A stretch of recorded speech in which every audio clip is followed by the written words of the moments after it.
Hey crafty cuties, it's time to make a really cute tassel charm and we are going to hop right in. I am starting out by pulling out the beads and charms that I want for the charm portion of this tassel. And so I'm using a little coffin, a skull, a spider, and don't mind my rusty pliers. I'm just showing you that I am taking one of the links off of this chain. I measured it to the size that I wanted for my plant or for my album, and I'm using a little open ring here to attach my clip to the end of the chain. I'm just measuring here so I can see where I want my beads to start. And I do apologize because my camera was not focusing well throughout this entire video, but hopefully you can get the idea. So I'm basically just using little jump rings to attach the charms to the chain. I use my pliers to squeeze it. Basically what I'm going to continue to do throughout this entire charm. So now I'm making like a little cluster of beads using one of these straight pins. I'm clipping off the excess, leaving about 1/4 of an inch at the end. I'll use my pliers to pull that around so that it's kind of the shape of like a candy cane. And then I will use that end to attach to my main chain or the charm. And then again, I'm going to use my pliers to pinch that together.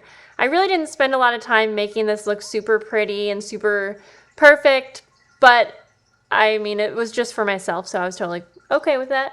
So I'm just going to basically continue and repeat these same exact steps, add some charms, add some little clusters of beads until I am happy with the amount of things that are on my charm. So we are going to take this charm and attach it to a ribbon tassel. I really like the look of combining the two. So once you're done with your charm, you can move on to your ribbon tassel. I loved this little coffin. I got it from Michael's and it has a skeleton inside and it's magnetic. Super cute. So that was kind of my main piece for the charm. And there we go. So I love how that turned out and it was really, really quick. So you've probably seen how to make tassels before, and if you haven't, you will do just fine. I have a bunch of black ribbons here. They're about 18 inches long. So you can see I'm going to fold them in half.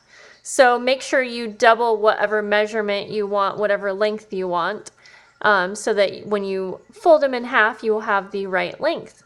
I'm just going to go through, pick some ribbons that I want, some spooky ribbons, and just cut those off. So I used mainly the skinnier ribbons, and then I used a few like bigger ribbons. Sorry guys, I really can't talk today, but I have tried this voiceover too many times, so we're just going with it. Real life, people, real life. So now I'm going to use a little ring, and I'm just going to show you how I like to put the ribbons through. So I put them through as you normally would, but I like to use a little of this multimedia matte. It's a glue that dries matte. It works great on fabrics and ribbons, and I like to glue the first couple ribbons because I just feel like it is going to be more secure. You could do this for every single ribbon if you wanted this to be really secure. Hot glue would work as well, but I find it gets a little bulky. So I'm not doing that for all, but I did want to show you because that is a good way, especially if you're sending something like this in the mail. I would definitely add some glue. I'm just going to continue feeding my ribbons through the ring. And I kind of keep the placement in mind. I keep in mind what I want it to look like on the outside. I wanted my tassel to be pretty thick and chunky, so I just kept adding a ton. And then I'll show you how I secure this all the way. So this is where my camera doesn't focus well, but I feed through some embroidery floss, leaving the little tail. That tail is going to be what I tie and secure this with. So I'm going to show you once again in just a moment because I know, yeah, it just goes out of focus and I'm so sorry. I hope you can see what I do. So leave the tail like that through where the ribbons were fed through, and then I wrap it around twice, and that is where I make a knot. And then I'm just going to take the rest of my embroidery floss and wrap it around a ton of times. I didn't measure that, I just used a bunch of it.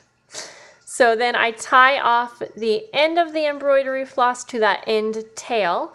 I use a little bit more of that glue, put a little dot in the middle, and then I make one more tie or little knot, and you're all done. So now you can attach your charm.